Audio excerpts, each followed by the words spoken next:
Bapak, Ibu, Saudara yang Tuhan Yesus kasihi, Shalom dan kiranya Anda diberkati dan disertai oleh Tuhan kita Yesus Kristus. Salam dari Tanjung Pinang, Ibu Kota Kepulauan Riau. Saudara sekalian, sekarang atau hari ini saya akan kembali dengan khotbah atau renungan setiap minggu, renungan mingguan. Dan pada minggu ini kita masuk ke episode yang ke-11 dari surat Paulus kepada jemaat-jemaat di Galatia. Kita akan membahas tentang satu topik penting yang disebut dengan ahli waris kerajaan sorga. Jadi kerajaan sorga itu adalah warisan, dan pengertian tentang warisan ini kita akan melihat dari kebenaran firman Tuhan tentang hal itu. Bacaan kita dari Galatia pasal 3 ayat 26 sampai 29. Galatia 3 ayat 26 sampai 29. Saudara yang Tuhan Yesus kasihi, Anda adalah ahli waris kerajaan Allah. Ahli waris kerajaan Allah artinya warisan itu diperoleh bukan karena perbuatan Anda, bukan karena perbuatan kita, tetapi karena pengangkatan atau adopsi kita sebagai anak-anak Tuhan. Jadi biasanya warisan itu diberikan oleh keturunan yang terdahulu kepada keturunan yang kemudian, atau dari seorang bapa kepada keturunannya, kepada anak-anaknya. Demikian pula dengan ahli waris kerajaan sorga. Jadi warisan kerajaan sorga itu diberikan dari Tuhan Allah, Tuhan kita Yesus Kristus kepada kita, ya, sebagai manusia, kita sebagai orang yang percaya kepadanya. Jadi itu yang disebut dengan warisan, dan warisan tersebut diberikan kepada kita, anak-anak Tuhan atau orang percaya, sebagai ahli waris. Jadi kita adalah ahli waris. Anda sebagai orang yang percaya kepada Tuhan Yesus Kristus adalah ahli waris kerajaan Allah. Ahli waris di mana Allah sendiri yang bertakhta di kerajaan itu, dan Kristus Yesus berada di sebelah tangan kanan Allah yang memberikan warisan itu kepada Anda sebagai orang-orang yang percaya kepadanya. Bapak Ibu Saudaraku, dalam perjanjian baru edisi 1, jadi terjemahan sebelumnya, dikatakan bahwa setiap anak-anak Allah, setiap orang yang percaya kepada Kristus itu berhak menerima janji Allah, Tetapi saya senang dengan PB2 dengan terjemahan ayat yang sama, Galatia 3 pasal 29. Di dalam PB2 disampaikan bahwa Anda berhak sebagai ahli waris kerajaan Allah. Jadi kalau di PB1 tidak secara eksplisit menyebutkan tentang ahli waris, maka pada PB2 di ayat 29 kita akan baca nanti disebutkan ahli waris. Jadi ahli waris kerajaan Allah. Bapak Ibu Saudara sekalian, kita akan membaca dari Galatia pasal 3 ayat 26 sampai dengan 29 yang demikian bunyinya. Dari PB2, terjemahan baru, Alkitab Perjanjian Baru PB2, terjemahan yang terbaru. Ayat 26 mengatakan, sebab kamu semua adalah anak-anak Allah melalui iman di dalam Kristus Yesus. Sebab kamu semua yang dibaptis dalam Kristus telah mengenakan Kristus. Dalam hal ini tidak ada orang Yahudi atau orang Yunani, tidak ada hamba atau orang merdeka, tidak ada laki-laki atau perempuan, karena kamu semua adalah satu di dalam Kristus Yesus. Lagi pula, jikalau kamu milik Kristus, kamu adalah keturunan Abraham dan ahli waris menurut janji Allah. Nah, Bapak Ibu Saudara sekalian, ada dua hal yang bisa kita pelajari dari perikop ini. Galatia pasal 3 ayat 26 sampai 29. Yang pertama dikatakan di sini bahwa kamu adalah ahli waris. Jadi Anda adalah ahli waris. Warisan apa? Pertanyaannya, dalam hal apa atau warisan apa? Jawabannya yaitu janji Allah. Dan janji Allah itu adalah keselamatan yang Allah berikan kepada Abraham karena dia percaya dan dibenarkan. Dan janji yang sama juga diberikan kepada Anda sebagai warisan karena Anda percaya dan diselamatkan.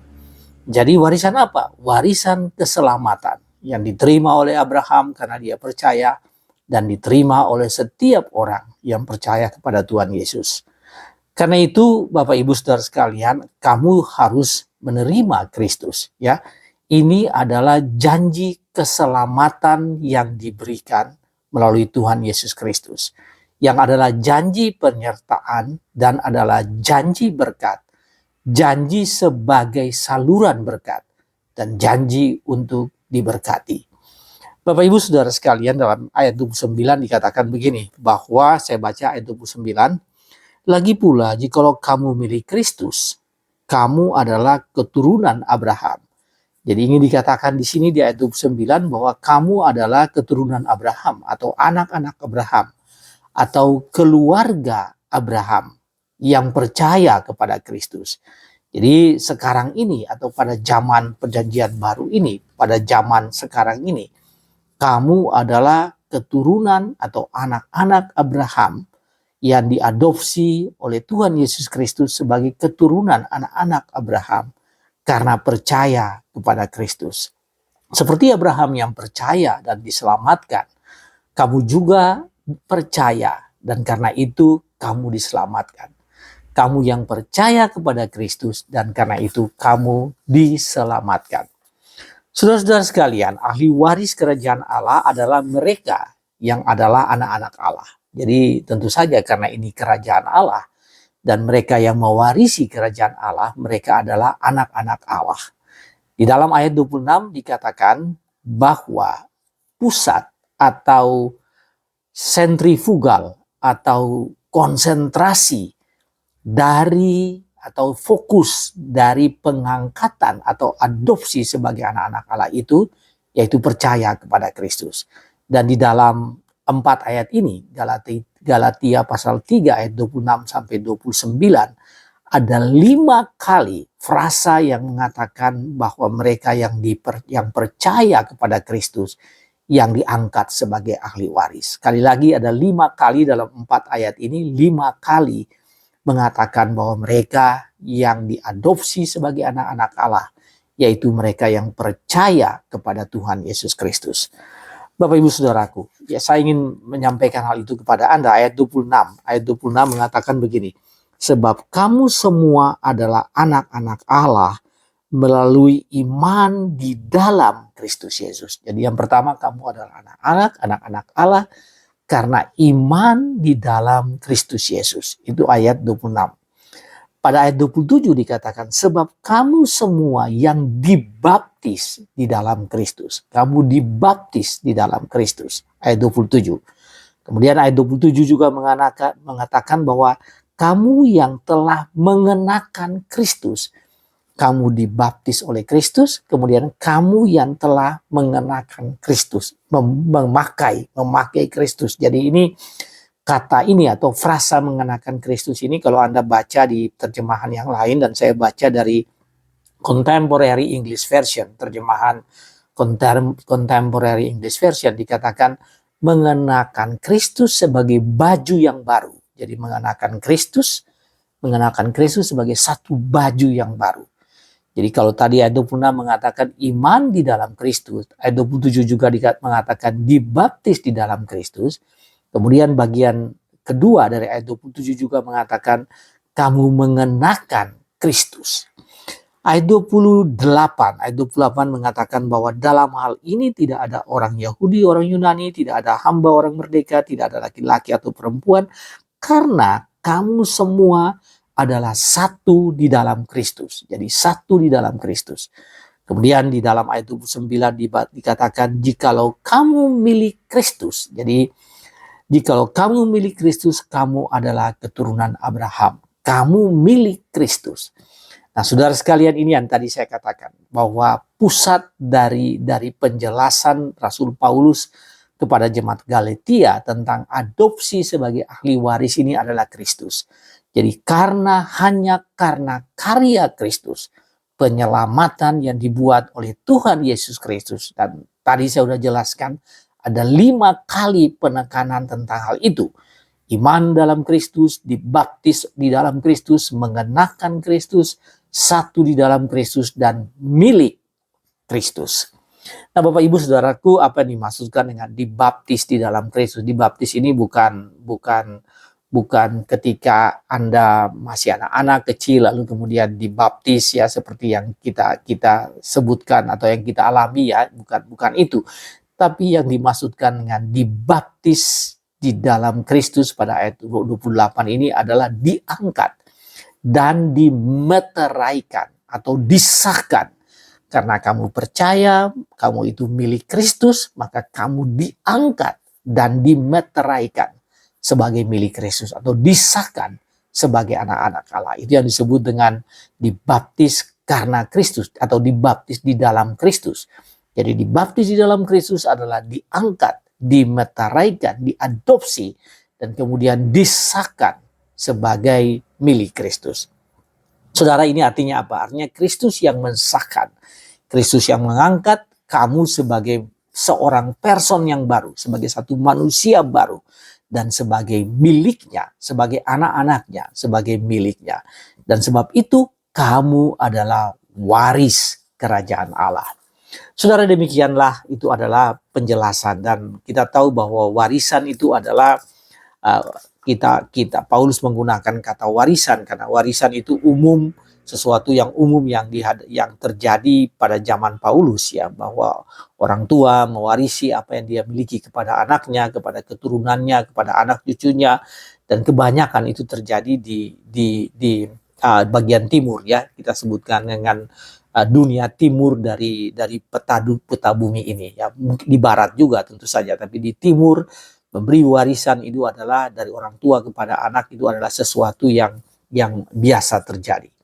Ahli waris adalah anak-anak. Tidak ada ahli waris yang bukan anak-anak. Ahli waris itu adalah anak-anak. Dan bahkan di zaman Romawi, saudaraku, anak angkat juga secara legal. Jadi zaman Romawi pada saat itu anak angkat secara legal juga adalah ahli waris. Jadi ahli waris bukan saja yang disebut dengan natural offspring atau keturunan yang asli, yang langsung, tetapi juga adopted children. Jadi anak-anak yang diadopsi. Dan karena itu kita yang diadopsi ini oleh Tuhan, disahkan oleh Tuhan sebagai anak-anak Allah adalah ahli waris. Nah, Bapak Ibu Saudara sekalian, ahli waris secara spiritual, ya secara rohani, Paulus mengatakan kamu adalah ahli waris ya. Dan warisan itu bisa langsung terjadi, bukan bisa. Warisan itu langsung terjadi sebagai waris, sebagai ahli waris itu otomatis terjadi ketika Anda percaya dan mengaku Yesus sebagai juru selamat. Dan dia berakhir selama-lamanya atau tidak ada akhirnya. Selagi kamu percaya kepada Kristus, bertuhan kepada Allah Bapa dan Roh Kudus, Allah Bapa, Tuhan Yesus Kristus, Putra Allah dan Roh Kudus, maka kamu memiliki kepastian warisan itu. Nah, Bapak Ibu Saudara-saudara sekalian, ahli waris dibagi secara merata. Jadi di dalam surat-surat Paulus terutama kepada jemaat di Korintus ya, berkali-kali Paulus mengatakan bahwa ahli waris itu dibagi secara merata. Berarti tidak ada kesulungan atau first right ya, karena yang menjadi sulung itu adalah Tuhan Yesus Kristus. Dan kemudian kita sebagai orang-orang yang percaya, Anda sebagai orang-orang yang percaya, ini tidak ada hak kesulungan, karena kesulungan itu adalah Tuhan Yesus Kristus, dan kita ini memiliki hak yang sama.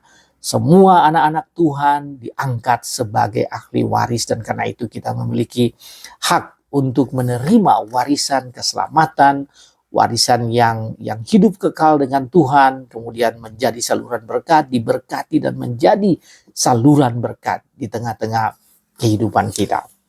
Saudara sekalian, apa aplikasinya? Apa implikasi rohaninya bagi Anda? Anda harus percaya dan bersyukur bahwa Anda adalah ahli waris kerajaan Allah. Saudara, ini luar biasa ya. Ahli waris artinya Anda sekarang ini belum menerimanya, tapi secara di tangan Anda, tapi sudah pasti Anda memilikinya. Anda adalah ahli waris. Karena itu hiduplah sebagai ahli waris. Mengapa? Karena apa yang Anda miliki saat ini, ya apapun yang Anda miliki saat ini, itu tidak sebanding dengan warisan yang nanti Anda terima. Apa yang Anda miliki saat ini, ya segala hal yang Anda miliki di dunia ini pada saat ini tidak sebanding dengan warisan yang sudah disediakan bagi Anda. Bagi Anda yang belum jadi ahli waris, ini adalah kesempatan bagi Anda. Tak ada cara lain selain disahkan atau dibaptis di dalam Kristus. Kalau Anda ingin menjadi ahli waris, Anda harus disahkan, diadopsi oleh Kristus sebagai anaknya. Maka ketika Anda sebagai anak Bapa, sebagai anak-anak sebagai anak-anak orang-orang yang diselamatkan, ya, karena Anda Anda adalah anak-anak Allah, maka Anda diselamatkan melalui proses adopsi yang dilakukan oleh Tuhan Yesus Kristus. Sekali lagi saya ingin mencatat, bersyukurlah karena Anda adalah ahli waris. Tetapi datanglah kepada Tuhan dan berikanlah diri Anda untuk diadopsi menjadi anak-anak Allah apabila Anda belum percaya kepada Tuhan Yesus Kristus. Anda belum mengenal Dia.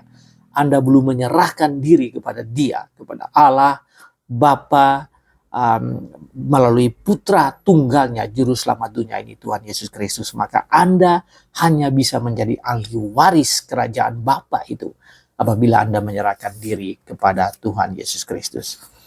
Nah, saudaraku, itu hal yang pertama. Jadi hal yang pertama dari Galatia pasal 3 ayat 26 sampai 29 ini ingin mengatakan bahwa Anda adalah ahli waris.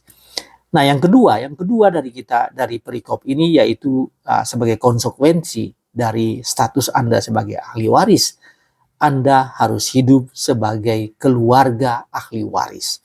Anda harus hidup sebagai keluarga ahli waris.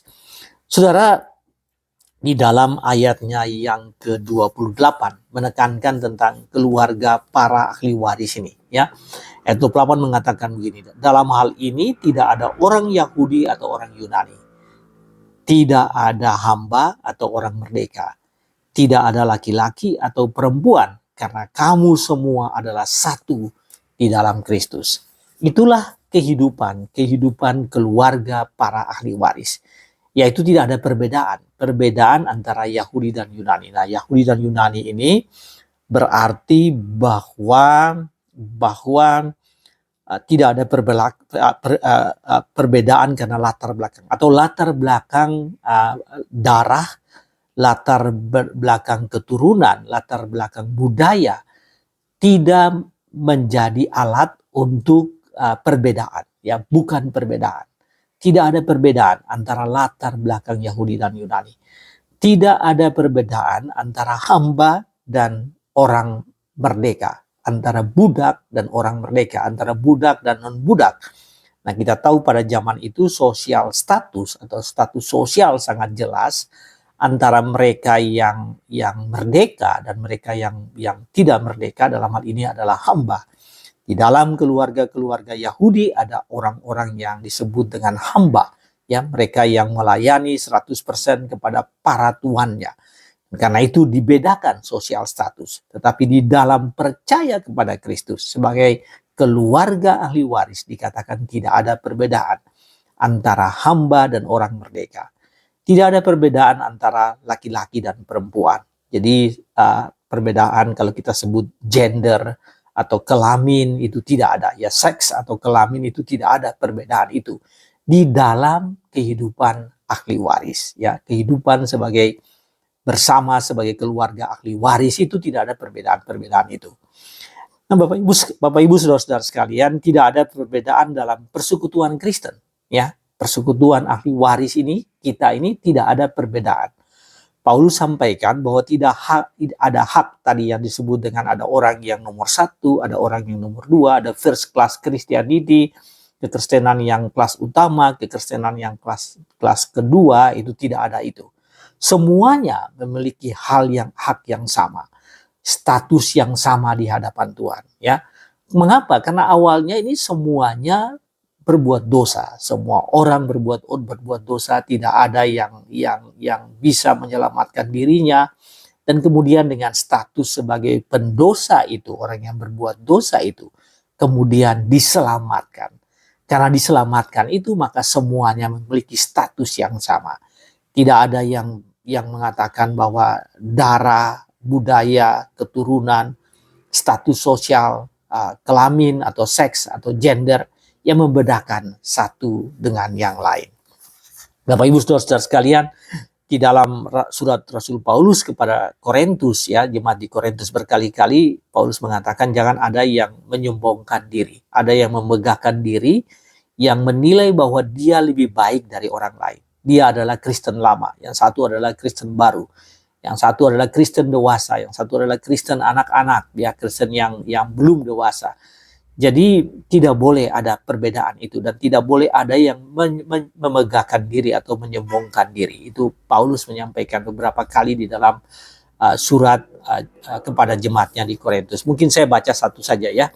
Dan karena itu tidak boleh ada perpecahan, ya. Di dalam 1 Korintus 1 ayat 10 mengatakan begini, aku menasehatkan kamu, saudara-saudara, demi nama Tuhan kita Yesus Kristus, supaya kamu semua setia, seia sekata, dan jangan ada perpecahan di antara kamu. Tetapi sebaliknya supaya kamu erat bersatu dan sehati sepikir. Jadi ini karena ada gejala-gejala perpecahan, ada yang mengatakan dia orang Kristen dari dulu, dia orang Kristen yang dari Rasul Paulus, ada yang mengatakan dia orang Kristen karena Petrus, ada yang mengatakan dia orang Kristen karena Apolos. Jadi ada perbedaan-perbedaan di dalam jemaat. Sehingga Rasul Paulus mengatakan tidak boleh ada perbedaan di dalam jemaat karena latar belakang yang berbeda-beda. Sesungguhnya semua mempunyai latar belakang yang sama, yaitu orang berdosa. Tapi kemudian diadopsi oleh Tuhan sebagai anak-anak Allah. Bapak Ibu Saudara sekalian, apa maknanya bagi Anda? Maknanya bagi Anda yaitu bahwa sekarang ini Anda harus identifikasi, ya. Anda harus identifikasi dan kemudian sadar akan apa yang menjadi sumber perpecahan di dalam saya sebutkan lagi, persekutuan ahli waris kerajaan Allah, persekutuan ahli waris keluarga Allah, ya, ahli waris kerajaan Allah, persekutuan keluarga para ahli waris. Identifikasi dan sadar faktor apa, variabel apa yang membuat perpecahan. Dan itu sering kita hadapi di dalam persekutuan, dalam keluarga kerajaan Allah ini, kita sering menghadapi itu.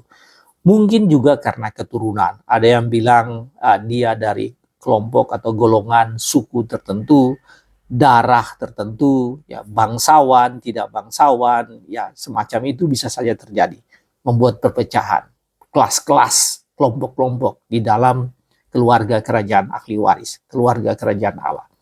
Mungkin karena faktor sosial, ya, mungkin saja faktor sosial, ya, seperti tadi, ya, budaya sosial budaya kultural yang membuat perbedaan di dalam jemaat.